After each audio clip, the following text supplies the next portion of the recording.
It's Wednesday, April 29th, and now it's time for our language arts overview. The first thing that you will do is read your partner play. The theme is volcanoes. We are thinking about landforms in science and learning about those through our reading this for this week. And so you're going to read about volcanoes. Read it twice, maybe 3 times with a partner or by yourself. Every time you read, it will get a little bit easier and a little bit better. Next is vocabulary. We introduced these words on Monday and worked with them yesterday. On Tuesday, you drew pictures for your vocabulary words. And today, you are going to do your usual Frayer square with your vocabulary words.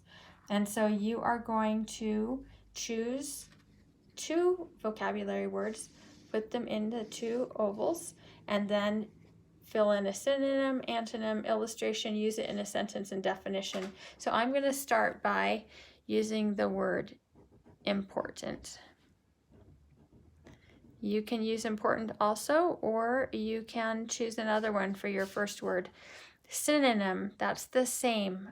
A word that means the same as important would be meaningful. The vocabulary definition this week said having great meaning, and so if something is full of meaning, it's meaningful. Remember that suffix full means full of meaning. It's the same as important. And the opposite, the antonym for important, could be unimportant. That's pretty simple to write that, unimportant.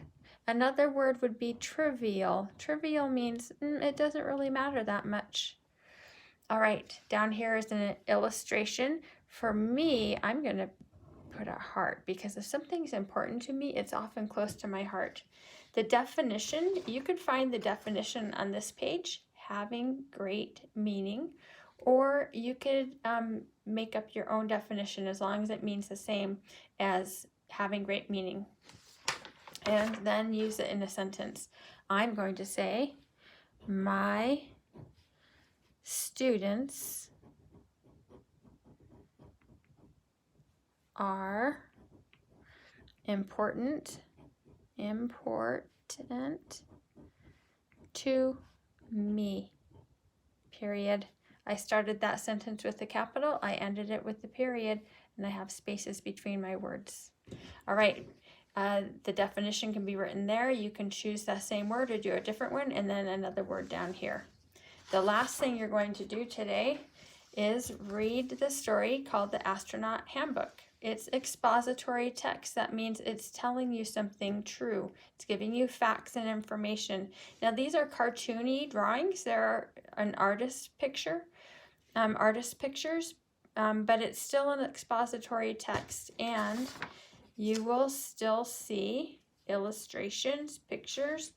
You'll still see your bolded words and more pictures. I'm going to record this on a screencast for you so that you can hear the person from the Wonders curriculum read it to you. All right, that's all you're doing. You're gonna read this long story. Okay, here's another example of expository text. See the drawings with the labels. We had some captions. We have information with the drawing here. All right, it's a good story. You'll enjoy it. All right, see you later.